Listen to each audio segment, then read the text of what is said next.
Break के बाद एक बार फिर आपका स्वागत है। एमपी में नतीजों से पहले चक्की के वादे को पूरा करने की तैयारी कांग्रेस ने शुरू कर दी है। कांग्रेस ने उन सरकारी कर्मचारियों और अधिकारियों को चिन्हित करने में अब जुट गई है जो काम अपना ईमानदारी से नहीं कर रहे हैं। इस संबंध में कांग्रेस नेता सैयद जफर ने कहा है कि शिकायत मिली है कि कई अफसरों ने चुनाव में निष्पक्ष ड्यूटी नहीं की। जो बीजेपी के एजेंट के रूप में काम कर रहे थे उनकी कांग्रेस ने टैगिंग शुरू कर दी है।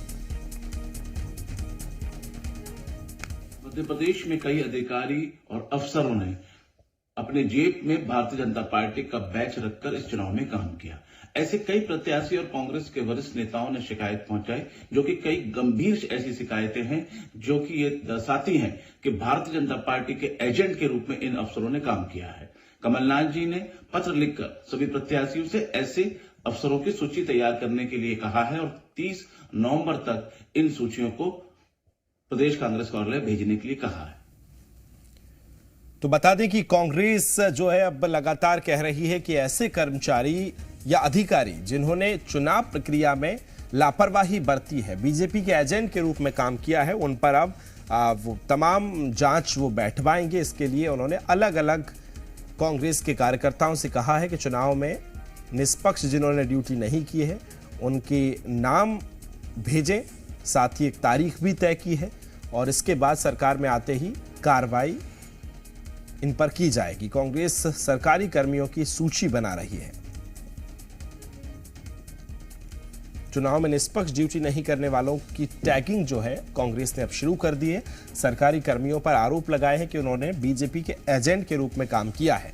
हालांकि अब देखना होगा कि ऐसे कितने अधिकारी कर्मचारी की टैगिंग कांग्रेस कर पाती है, लेकिन कांग्रेस ने हालांकि सरकार में आने से पहले ही टैगिंग का काम शुरू कर दिया है।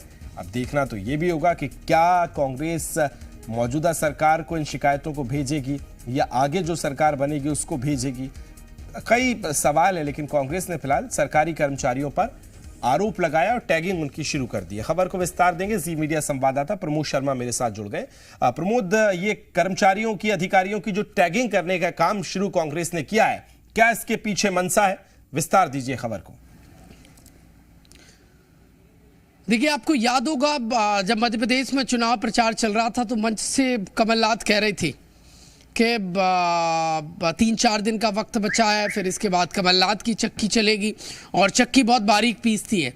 तो ये मध्य प्रदेश में कमलनाथ की देखिए सत्ता तो अभी फिलहाल ईवीएम में कैद है मध्य प्रदेश की।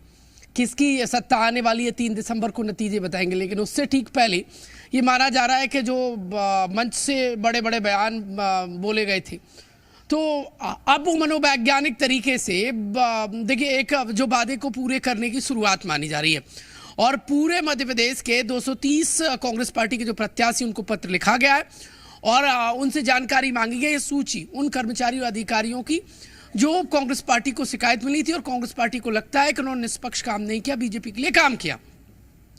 उनकी एक पूरी लिस्ट बनाई जा रही है। कांग्रेस पार्टी तैयारी में जुट गई और कांग्रेस पार्टी और कमलनाथ ने कहा है कि सबका हिसाब किताब करेंगे।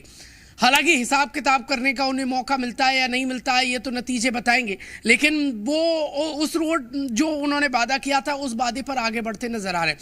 हो सकता है ये उनका कॉन्फिडेंस हो सकता है ये उनका अति उत्साह हो, लेकिन कांग्रेस पार्टी देखिए ने जो कहा कि मध्य प्रदेश की वो मशीनरी जो बीजेपी के लिए काम ठीक है प्रमोद, लौटूंगा आपके पास। सैयद जफर साहब कांग्रेस से हमारे साथ जुड़ गए। जफर साहब, सबसे पहले यही जानना चाहूंगा, ये जो आप टैगिंग का काम शुरू कर रहे हैं, क्या आपको लगता है कि आपको आशंका है कि ऐसे अधिकारी हैं, कर्मचारी हैं जिन्होंने एजेंट के रूप में काम किया है? बिल्कुल, मध्य प्रदेश में ऐसे कई अधिकारी हैं, उच्च अधिकारी हैं जो फील्ड में पोस्टेड हैं या ऑफिस में पोस्टेड हैं। उन्होंने एक भारतीय जनता पार्टी के एजेंट के रूप में काम किया। कई ऐसे भी प्रमाण हैं कि शिवराज सिंह चौहान के शासकीय कार्यालयों से बैठकर, उसके भी वीडियोज हमारे पास हैं कि उनके ऑफिस में बैठकर चुनाव को प्रभावित किया गया है। 3 तारीख को जो मतगणना होनी है उस पर भी हमें आशंका है कि कई जगह ऐसे जहां कांटों की टक्कर है वहां पर भी डाक मतपत्रों पर और ईवीएम की मशीनों के साथ छेड़छाड़ की जा सकती है और वहां पर जो पदस्थ अधिकारी रहेंगे उन्हें इस प्रकार के निर्देश सरकार की तरफ से दिए गए हैं कि वो भारतीय जनता पार्टी को फेवर करें। तो इन सबको देखते हुए कमलनाथ जी ने बार बार आग्रह किया था मध्य प्रदेश के अधिकारियों से कि आप अपने जेब में भारतीय जनता पार्टी का बैच लेकर काम ना करें।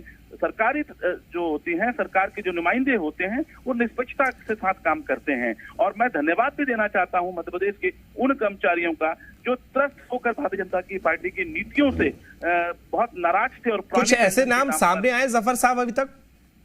कमलनाथ जी ने स्पष्ट मुरैना के एसपी के लिए कहा है कि उन्होंने एक एजेंट के रूप में काम किया है। तो ये चीजें अभी आदरणीय कमलनाथ जी के कार्यालय में सुरक्षित हैं, इसलिए इस पर चर्चा करना जल्दबाजी होगी। लेकिन हाँ, ठीक है जफर साहब, लौटूंगा बीजेपी से। हमारे साथ हितेश वाजपेयी जी भी जुड़ गए। हितेश वाजपेयी जी, कांग्रेस एक तरफ उन कर्मचारियों को टैगिंग कर रही है, अधिकारियों को जो बीजेपी के एजेंट के रूप में काम करते हैं। क्या हितेश वाजपेयी जी मानते हैं कि मध्य प्रदेश में जो अधिकारी है वो निष्पक्ष नहीं रहे, इस चुनाव में बीजेपी के एजेंट के रूप में काम किया है? वाजपेयी साहब, देखिए, दो तीन बातें बहुत स्पष्ट है कांग्रेस के बारे में जी। कांग्रेस की सरकार जहां भी आती, कांग्रेस एक देखिए सत्ताधारी दल है, उनको कोई संवेदनशीलता का भारी अभाव रहता है जब जहां जहां उनकी सरकारें रहती हैं। तो कांग्रेस जब भी आती है तो शासकीय अधिकारियों से जम के ट्रांसफर, पोस्टिंग सबके पैसे लेती है। दूसरा, कांग्रेस के कार्यकर्ता उनको गाली गलौज जबरदस्ती सब करते हैं, वारदातें बढ़ जाती है। तो कांग्रेस के स्वभाव में है सत्ता का नशा, वो इससे बाहर आ ही नहीं पाते हैं।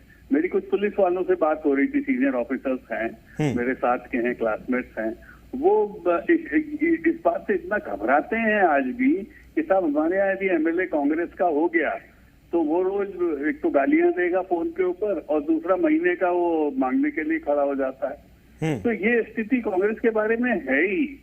तो यदि ये सूचियां बना के छटनी कर रहे हैं, पैसा वसूली करेंगे, धमकाएंगे चमकाएंगे, तो कोई नई बात थोड़ी ना है। और यही कारण है कि आज एक शासकीय कर्मचारी जिसकी तनख्वाहें बहुत बेहतर हो गई हैं, वो कांग्रेस के साथ जाने ही नहीं चाहता। वो शांति से अपनी ड्यूटी करना चाहता है, निष्पक्ष रूप से काम करना चाहता है। लेकिन कांग्रेस के एमएलए से, जनप्रतिनिधियों से और स्वभाव से बहुत घबराता है। जफर साहब जवाब दीजिए, वो तो कह रहे हैं ये चीज आपकी आदत में शुमार है, ऐसा कुछ नहीं है।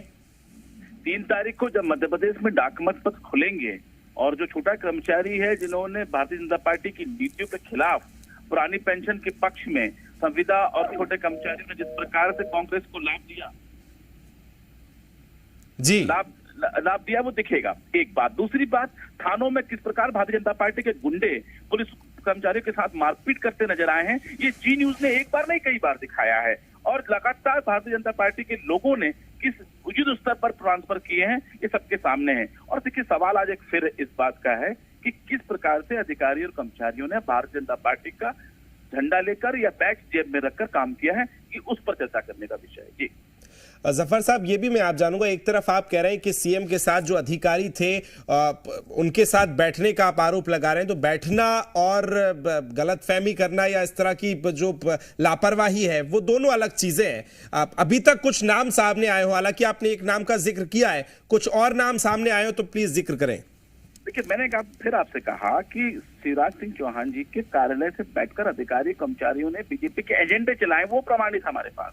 हम आपसे ये नहीं कह रहे कि बैठना, वहां पर बैठ के कार्यालय चलाया गया।